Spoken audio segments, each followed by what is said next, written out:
Hi guys, welcome back to my channel. So on this video I got a lot of requests to talk about something I mentioned in my pregnancy story video about having diagnosed with an autoimmune disease and Hashimoto's / hypothyroidism, and how I was told to be put on levothyroxine. And that is a synthetic hormone, and they were scaring me into thinking I would have a miscarriage. And of course, other symptoms include, hair loss, weight gain, infertility, depression, low energy, all these different things. And I kind of refused to believe it. So I did a lot of studies, and then I ended up curing it for myself without ever going on levothyroxine. So everyone wanted to know, how did I do it? And how did I do it pregnant? Because as you know, if you get tested when you're pregnant for these different hormones, because the thyroid is a hormone, if you get tested pregnant, it may not be 100% accurate, but I got tested before I was pregnant and my TSH was really high, my TPO was really high, and I got tested during pregnancy and it was even higher. So typically in the first trimester, especially, the levels are all crazy. I mean, throughout the pregnancy and quite a few months into the fourth trimester. So be careful when you test yourself and don't let it freak you out either. But I'm not a doctor, and I'm just telling you what I did in case you want to try it for yourselves, and give a little bit of facts and information if you don't know it or if your doctor didn't tell you. So I also heard on social media that the FDA is recalling or taking off desiccated thyroid off the shelves, like Armour and these other drugs of desiccated thyroid from animals. They are not allowing them to be prescribed drugs anymore, the FDA. And there's like a 12-month window for you to figure out what to get on besides the desiccated thyroid, which I think, of course, why wouldn't the FDA do that? Because it's more natural than levothyroxine. Then on top of it, levothyroxine just got recalled, I think 160,000 bottles or something like that, because of some subpotent material in the drug. So they didn't release too much more information about that, but it was recalled, and it's a very scary recall because it's the third most prescribed drug in the United States, and it's one of the most overprescribed unnecessary drugs in the United States. Yale came out with a study on that, so you can Google that as well. But I wanted to share what I did. One thing to keep in mind with autoimmune and thyroid is, if you're in a state of chronic stress, which I was for a while, especially first trimester, and then prior to that we just moved, Justin was in the hospital, we had a lot of different chaotic things going on. And then I got pregnant, and I was very, very, very, very, very scared, because I knew if I was pregnant, all these old traumas would come back, and I knew that I would not have him in a hospital and I would have him at home, and that was a very, very scary thought because I didn't read anything on pregnancy then. So I was just very stressed. So stress elevates it, especially chronic stress elevates your TPO, causing you to have an autoimmune disease. So I did a lot of research, and if your doctor is diagnosing you with Hashimoto's and or hypo or hyperthyroidism, you need to test all the thyroid markers. So it's not just your TSH, it's also your free T3, your free T4, and your TPO. And depending on what those markers are, if they're in range, out of range, etc., it'll tell you more if it really is about your thyroid or if there's something else going on. Because TSH is not a thyroid hormone, it is a thyroid stimulating hormone. The brain hormone in the pituitary gland, which tells your thyroid to make more hormones. The interesting thing about being prescribed levothyroxine is that it's a synthetic T4 hormone, which doesn't really make sense. And that's why so many people complain about being on levothyroxine all their life and not feeling better and nothing changing.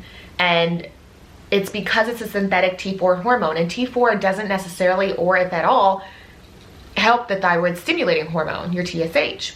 It will not help your thyroid heal because T4 needs to convert into active T3 to help heal your thyroid. And levothyroxine does not convert this properly in the body. It just doesn't.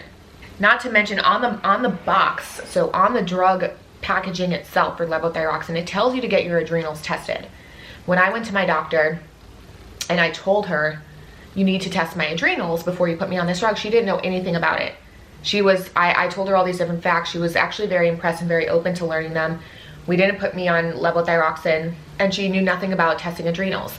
If you want to test your adrenals, you can get the Dutch test. It's expensive. It's like 500 bucks, but it's absolutely worth it. It's just dutchtest.com, and there's different ones you can buy. There's one for females only. There's one that's comprehensive for both males and females, and there's like a pro Dutch test. I just ordered one for my husband actually, to see what's going on, and just kind of an overall checkup that you can't really get through the doctor's office. It's very, very hard to convince a doctor to test your adrenals, even though the drug prescription says to do so before going on levo, because when you go on levothyroxine and your adrenals are insufficient or elevated or just kind of all wonky, it'll create further damage. What's funny about that is when you're overstressed and you have chronic stress and high cortisol and stuff, that also directly plays havoc on your immune system, causing markers like your TPO and your TSH to elevate or go out of range. So it's very interesting how it's all interconnected. When you go on levothyroxine, it also runs havoc on your gut bacteria and completely imbalances your gut bacteria, which is a huge problem because that can actually make your thyroid, among many other different things in the body, way worse, because a lot of diseases stem from the gut. I mean, that's the truth. And if you ruin and imbalance your gut bacteria, it's going to be even harder to not only heal your thyroid, but it's going to create other problems with you as well. Further, I would look into your liver and kidneys, get those tested, because T4 converts into T3 through the liver and kidneys. So if you have something going on with your liver or kidneys and they're wonky, or you have a big, if you have a long history of anything like different with that, or anything going wrong with those organs, look into that first, because that could be directly affecting your thyroid, and your thyroid necessarily doesn't have a problem with it. It's actually the fact that it can't convert T4 into active T3, which is what your thyroid needs.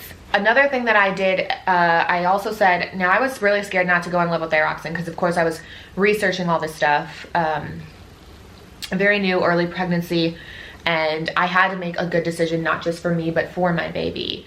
And so the pressure was weighing on me tremendously because it's so popular and everyone's on it and it's not a big deal and you can go on it pregnant, even though there's no conclusive studies that say that it's safe for pregnancy. And I wanted to keep it as natural as possible. I had him at home. I had 0 interventions. And so I advocated for myself with my doctor, and I said, if you're diagnosing me with Hashimoto's and hypothyroidism, I want a ultrasound of my thyroid. If you have Hashimoto's, you will have an abnormal looking thyroid. There will be markers on there via ultrasound that will look abnormal. I had an ultrasound on my thyroid and everything came back normal. So it's telling me that there's other things that are causing my TSH and my TPO to elevate, okay?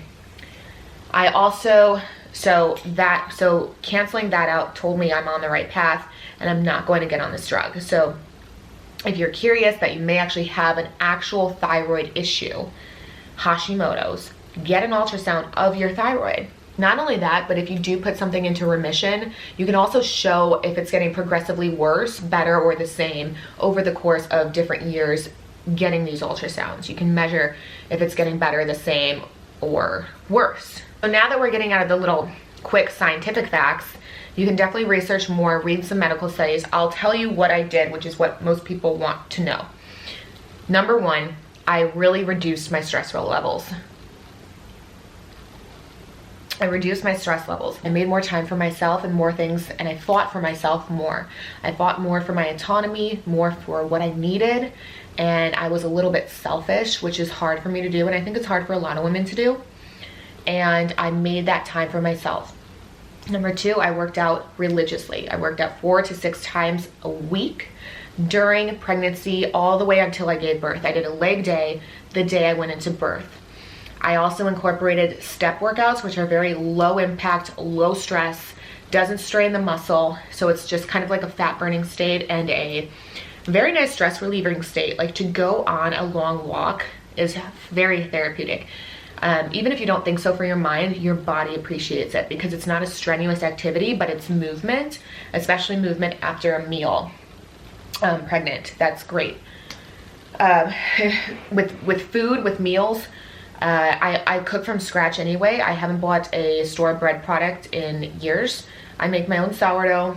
I don't eat great, meaning I don't eat religiously healthy. I'll eat peanut M&Ms because that's like one of my favorite candies, and I will eat fast food once in a while, but it's definitely not the norm. And I cook from scratch every single day. So every single day, that's my norm, is whole foods. I don't go for the low fat. I don't go for the synthetic protein shakes and drinks. I eat whole foods. I get full fat milk, full fat cottage cheese. I have the protein. I eat whole foods how they were designed. I don't eat any of that other garbage. If you're on that garbage, get off that garbage. One book I recommend is Nourishing Traditions by Sally Fallon, and she also has one for when you're pregnant and for your baby, and they are full of knowledge and sources for not only supplements but recipes. And it's basically going against the diet dictocrats, meaning fad trends and fad diets like keto and stuff like that. You just need to eat better. If you're not a healthy eater and you don't like greens and you don't like this, you need to start doing better and incorporating them, because your taste buds can change, they can mature. So I never liked tomatoes, for example. Now I love tomatoes, because your taste buds will adapt to your environment. You just need to kind of get over that mental hump of being a picky eater. So these two books, I've talked about them so many times. I've recommended them so many times. And then supplements. I've read a lot of studies, medical journals on people who healed their thyroid, their TSH, their TPO without any medication. So just with supplement forms. So I did what the medical journal said, and they said a lot of vitamin D, magnesium, and selenium. If you have very low thyroid levels, you're going to need iodine, but I didn't have low thyroid levels. I had high thyroid levels. So when you read things and they say take iodine, I never took any iodine. I didn't take sea kelp or any of that because I didn't have low levels. I had high levels. I used pure encapsulations. Some people have a problem with this brand because Nestle owns them. I don't care. I use them, and they did work for me. They're not crap. They're not like Nature's Made that you buy at Walgreens. Don't buy any of those crappy supplements. They won't do anything for you. Get a higher priced supplement and take them religiously. I took selenium, vitamin D, my prenatal, which is kind of like a multivitamin, magnesium glycinate, and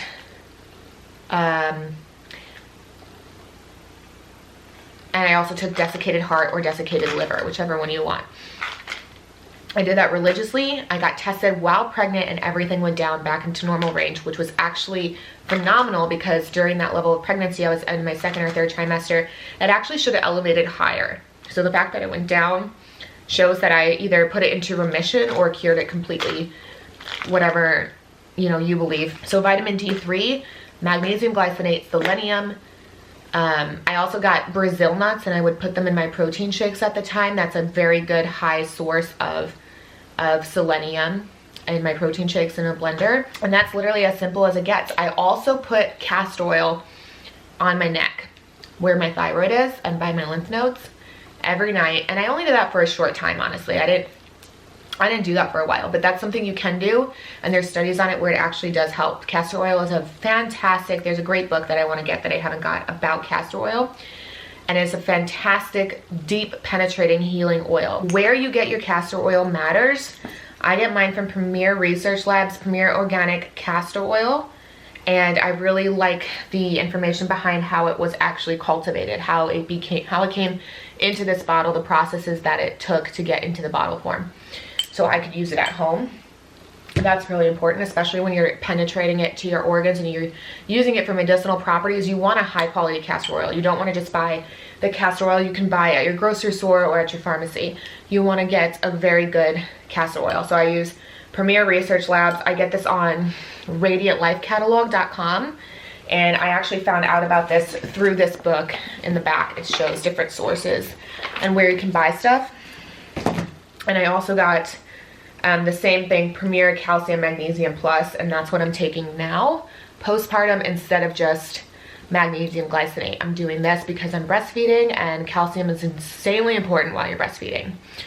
So this is I heard really good things about this, so I'm taking that as well. So really it's down to nutrition, supplementation, and just overall healthy.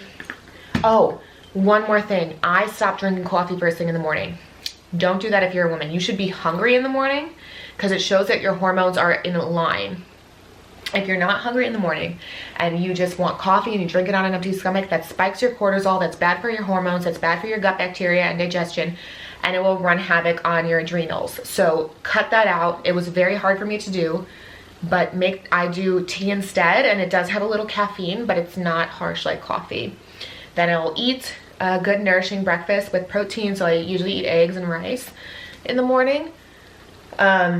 And maybe some fruit, and I'm a big breakfast person. I'm the hungriest in the morning, and I wasn't when my thyroid was high. It was a big show of my hormones being out of balance. As a woman, you should be hungry in the morning. Don't have coffee on an empty stomach. So with all those tips, I'm hoping that will help you guys maybe implement some of them and see how it goes. And I'd love to hear in the comments if you did those things or if you did something else and it worked for you naturally. But it's very interesting. I want to bring awareness to it. Hopefully this video was quick enough and helpful. And if you guys need any links or me to give you anything that I mentioned in this video in written form, just let me know down in the comments and I'll try to respond as quick as possible. Thank you so much for watching.